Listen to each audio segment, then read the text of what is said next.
All right, Coach, I know there's things to correct when you look at the film, but to come into the building and feel that winning feeling after it's been a few weeks, what is the mood of the team on this day? It's great to get a win. Always great to get a win. It's hard to win in this league. The mood is great. We understand we got things that we need to do better, but if we play that hard and play all together, we'll live with our results. You know, all week, those of us outside the building, we talked about Cooper Kupp. He's going to get his, but you got to contain him. I know the Rams are more than Cooper Kupp, but overall, defensively, what did you think of that effort, especially in key moments in the game where you needed to get the football back? I think they did a good job getting off the field. I think they did a good job of limiting yards after catch, with the exception of that one that Cooper got. The perimeter runs, the jet sweeps, the screens. Did a good job. The three corners did a very good job of doing that. I thought the two inside backers did a great job of scraping across the line of scrimmage, keeping the run game down. Obviously, we got inside pressure with Vita leading the way there. So I thought overall they played decent football. What does Akeem Hicks bring to the defensive line that seems to help everybody around him, and as you mentioned, especially Vita, on pass rushing situations? It's not run stopping that we noticed it yesterday.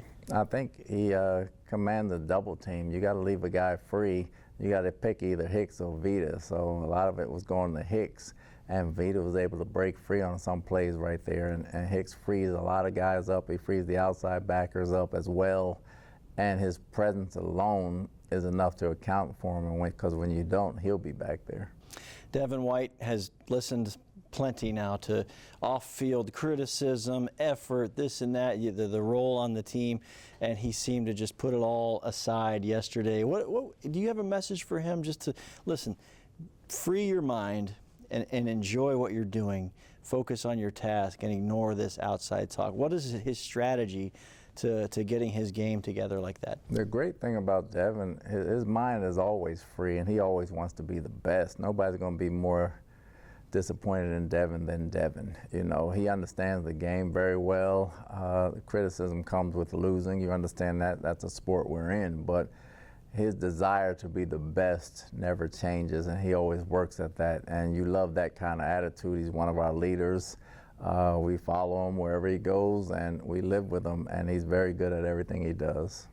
You said Sunday give a game ball to Jake Camarda, who had a hand and a foot in many plays. I know you've seen this, you've seen many games in your lifetime, but punters can really affect flipping the field and what offenses and you guys do on defensive schematically.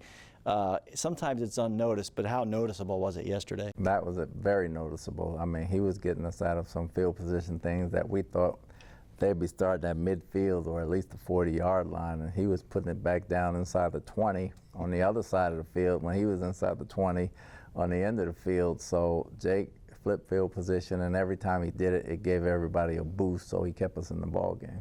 At the time, the ball that bounced right on the goal line, and on the broadcast, they said maybe there's a sliver of green in there, and then you said the officials came to you and said we can't see a difference. Did you have to talk yourself out of a challenge at that point? No, because they couldn't see it upstairs as well. So the coaches couldn't see it and the officials couldn't see it, so there was no point in challenging it because it wasn't going to change.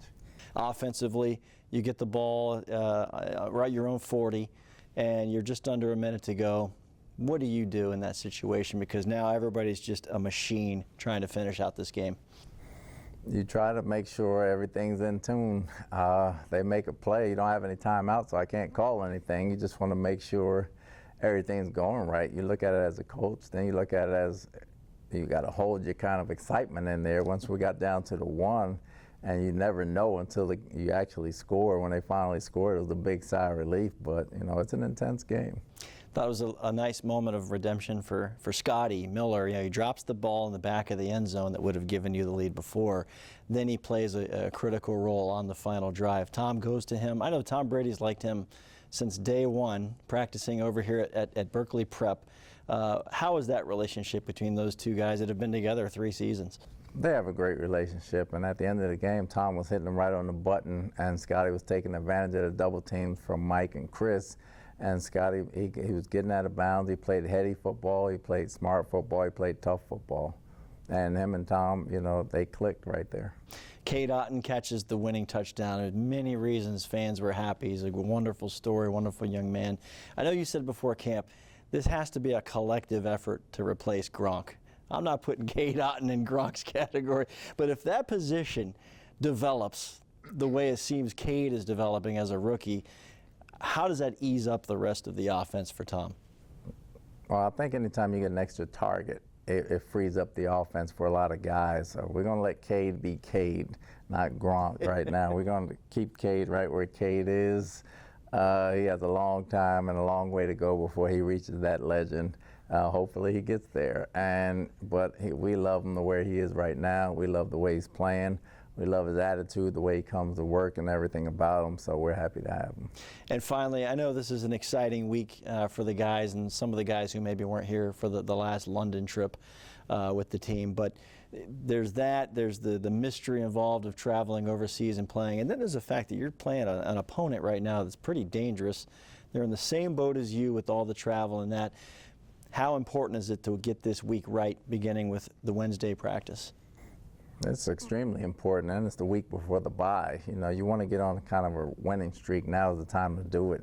October and November football, December football, that's when you really want to hone in and try to finish out on the right note. A lot of people can start well and don't finish great.